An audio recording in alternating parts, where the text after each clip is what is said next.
You might be wondering why you're looking at a picture of a school. That's because today's character deals with classism. Most Fire Emblem games have that character that's always around in the plot, but often gets ignored when talking about the game's main story for some reason or another. The obvious type of these characters are the tacticians like Malladus, Merlinus, or Garland. They're non-playable, so they don't really stick around in players' minds despite being around in the story pretty much the entire time. But what about the playable, plot-important non-lords? Oswin in FE7, or in the case of today's episode, Clive from FE Gaiden and its remake. Well, today we'll be giving one of those two characters their time to shine, the leader of the Deliverance, Clive. Clive is a young man born into the upper class in Zofia, the southern half of the Valentia continent. He became a knight of the kingdom at a young age, and for a while, he was an up-and-coming, promising young soldier for the kingdom. But then, two men of Zofia, Slade and Desai, decided they wanted to be the biggest douches on the continent, and stage a successful coup on the entire kingdom. Forced to flee, Clive eventually found a small, haunted cave to make a base, and alongside his lover Matilda and his boyfriend Fernand, formed the Deliverance, a group of men and women dedicated to one day kicking out Desai and getting Zofia back to its rightful people. But as time passed on, Clive realized a glowing problem among he and his new recruits. Most of the people joining the Deliverance were commoners, normal farmhands and the like wanting to kick out the tyrannical Desai. But Clive was a man of noble and privileged birth. He treated them as equals, but there was always going to be a tension between them he couldn't break. Then he had an idea. He wanted to find a man named Myson and give him control of the Deliverance. Myson was the perfect candidate. He was a noble, but not due to his birth. He was born a commoner whose incredible military feats let him rise in his social standing. He could lead commoners and nobles alike with an incredible vigor, far more than Clive ever could. But there was one teensy tiny but ever so crucial detail that threw a wrench into Clive's plans. Myson refused. But Myson, as it turns out, had a grandson who's eager to help the Deliverance kick out the fat bastard. Clive decides that it's worth the gamble, and asks Alm if he's willing to take charge of the Deliverance and lead the charge to take out Desai. The decision does not go over well with Clive's ally Fernand, and he abandons the Deliverance right there on the spot. Clive, though heartbroken, stands by his decision and appoints Alm as the new commander, hoping that this change in leadership can skyrocket morale and be the true tide turner that the people desperately needed. From here, Clive starts to take a backseat in significance to the story, but he's always there, right by Alm's side and looking over him as he makes moves against the forces of the Rigel Empire.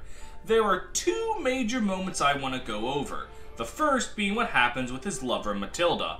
She's been kidnapped by Desai's forces, and Alm rescues her because Valentia really has a serious person in need of saving problem, like goddamn. And normally, Alm saves her and it's all hunky-dory and fine, but what happens if you manage to fuck up and get her killed? Well, naturally, Clive stays calm and rational, and yeah, no, he goes fucking ballistic, tearing Alm's head off for failing to lead the army that he suddenly put Alm in charge of, knowing full well Alm had no military experience. Gray and Tobin rightfully call him out on that fact, and it leads to a big scuffle with everyone getting pissed at each other. Now, Clive is definitely not likable in this moment, but yeah, of course he says something rash out of anger. He lost his best friend to a defection to the enemy, and now the love of his life is dead on the ground. Echoes has quite a few moments of people reacting to death of other characters, and it's a plot element that really goes underappreciated. I love seeing Clive break like this. It makes him feel more real. The other major plot element involving Clive is the death of his close friend Fernand. Now, Fernand himself is a ton of emotional baggage that's too much to go into here, but in relation to Clive, his last moments show the depths of Clive's kindness and mercy.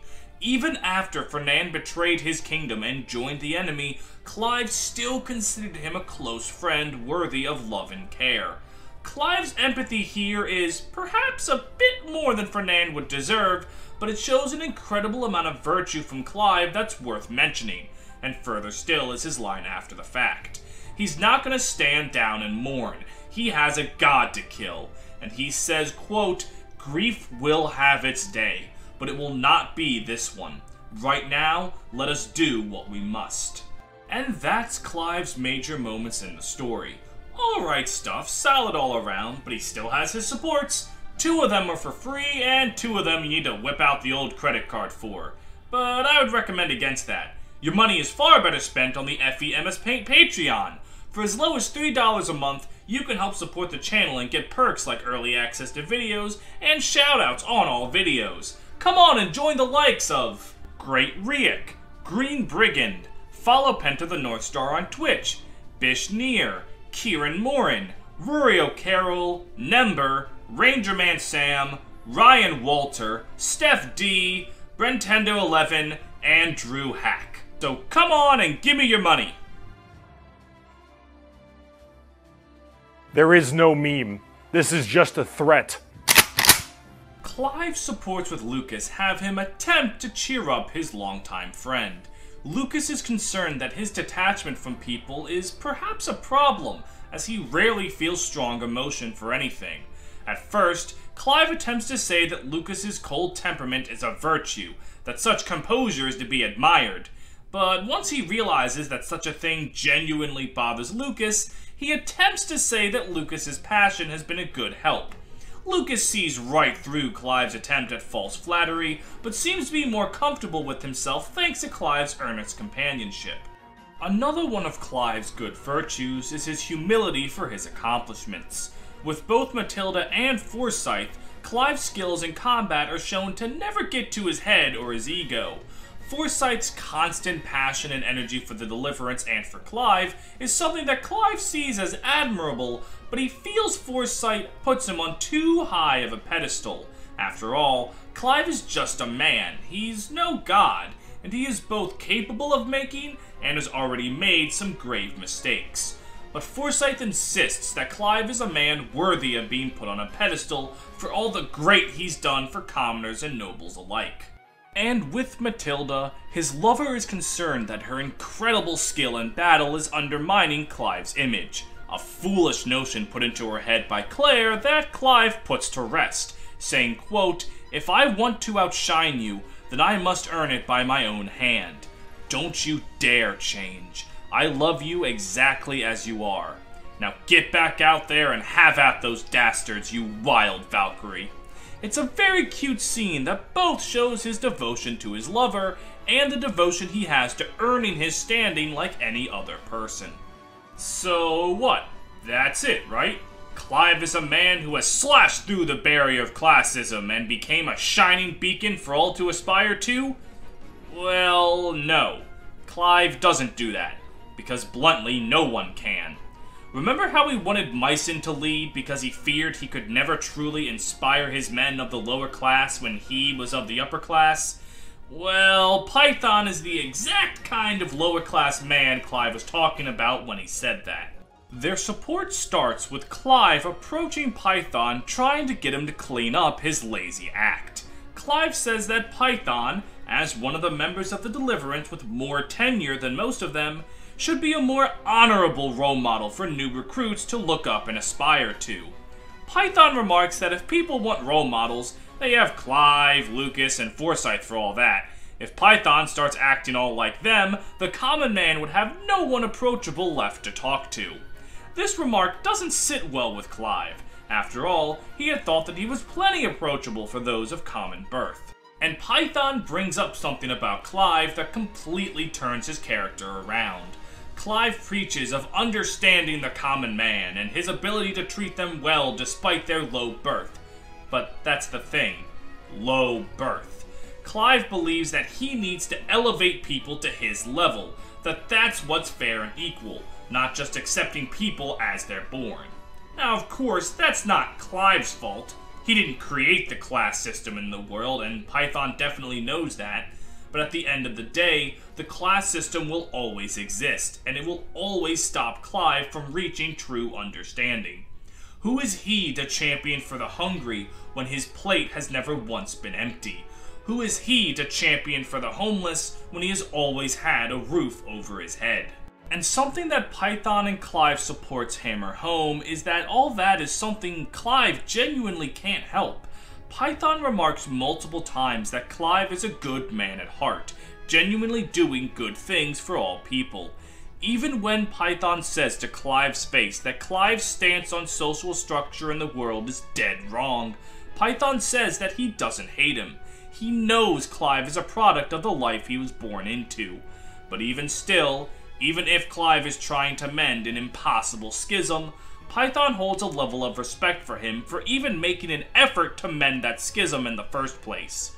And that's what, to me, makes Clive a memorable and likable character. He sees an impossible war and dedicates himself to fighting it, both the war against Rigel and the war against the class system. But he's also not so black and white to be the truly morally correct person. There is an inherent hypocrisy to who he is that will never be shaken off, and that makes him really interesting to me. To many, he's just an uptight, fancy man with a hot wife, but to me, he's a statement and an icon for what it means to fight for what you believe in. Thank you guys so much for watching another Fire Emblem character analysis. I'm really happy to keep doing this, and I'm really happy you guys keep watching. As always, special thanks to the Green Brigand for helping with the script. Right now, if you want to go over to his channel, he's playing Pokemon Let's Go. And how's that going for him? You start a catch combo. Now what does that do? Oh my god, what? A shiny odd? Oh my god! Yo! If you enjoyed the video, please feel free to leave a like on the video, comment on the video, subscribe to the channel, ring the bell for notifications, subscribe to the Patreon, and play Yakuza 0. There's no meme for this one, I've just been playing a whole lot of Yakuza 0 and it's a good fucking game. Until next time. Change the world. My final message.